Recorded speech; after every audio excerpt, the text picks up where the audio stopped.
I let Joseph suffer, but I never left him. I could have stopped it. When Joseph's brothers grabbed him, when they threw him into the pit, when they sold him to the traders heading for Egypt, I could have stepped in. I could have sent a storm to scatter the traders or made the brothers change their minds. But I didn't. Joseph cried out for help. He begged them. But I let it happen. Not because I didn't love him, but because I saw something he couldn't. Joseph had always been different.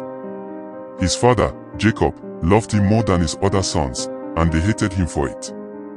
When Joseph had dreams of ruling over them, they couldn't stand him. They called him arrogant.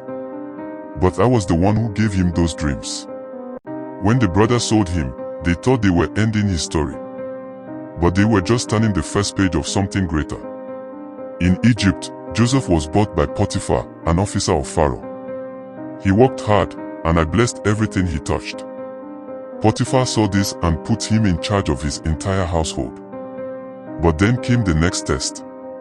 Potiphar's wife wanted Joseph, and when he refused her, she lied. She told her husband that Joseph had tried to take advantage of her. And just like that, he was thrown into prison. Once again, I could have stopped it. I could have exposed the lie.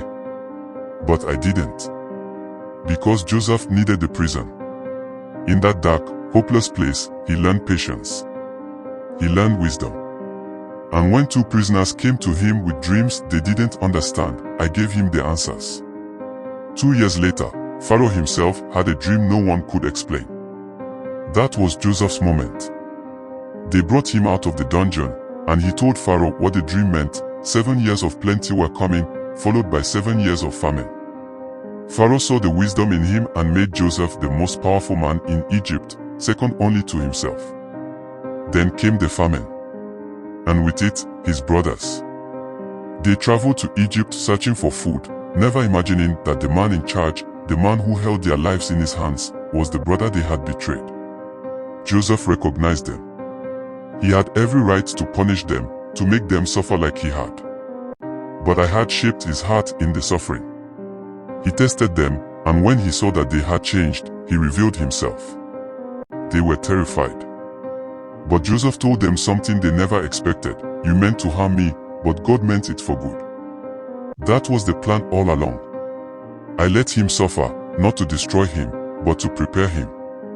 The pit, the slavery, the prison, it all led to this moment, where he could save not only Egypt but also the very brothers who had hurt him. I never left him.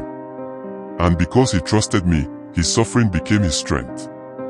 How much can you trust God? I hope this story inspired you.